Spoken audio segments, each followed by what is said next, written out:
Show some love.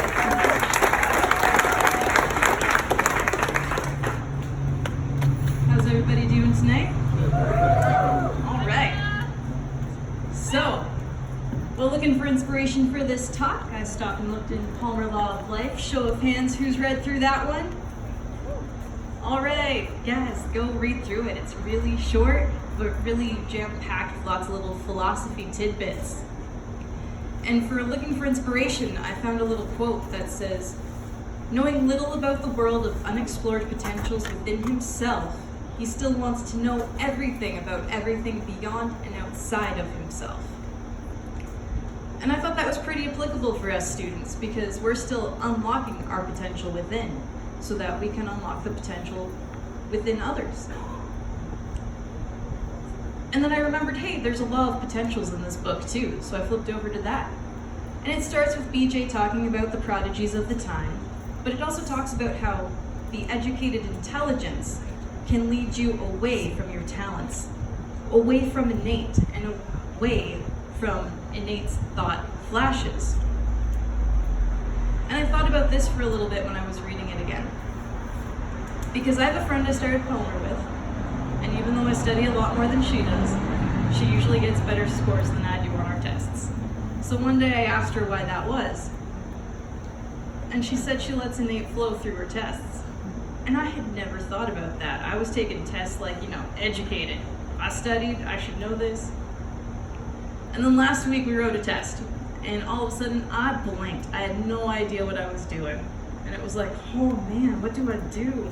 And all of a sudden her words came to mind. Let innate flow through. So that's what I did. And you know what? Got a perfect score on that test. So, thanks guys. And BJ wrote that innate reaches out over into the finite mind of educated men in what education calls intuition, hunches, instinct, inspirations. But how many of us here have failed to follow that instinct, that gut reaction to something, and it turned out kind of not so well? Thanks for your honesty back there. And he goes on to say, but thought flashes slip in what they want you to know or do, ideas, desires, intentions, from a source beyond you to help and encourage you to be greater than education realizes. So what I want you to know tonight is that you are greater than you think you are right now, because you are chiropractors and you are DCs to be out there as well. And when we're making the adjustment, we do need to use our educated brain to do the right adjustment at the right place, at the right time, in the right manner. But we also need to use our innate intelligence so that we can have that innate to innate adjustment, to give that adjustment with that something extra that was already discussed tonight.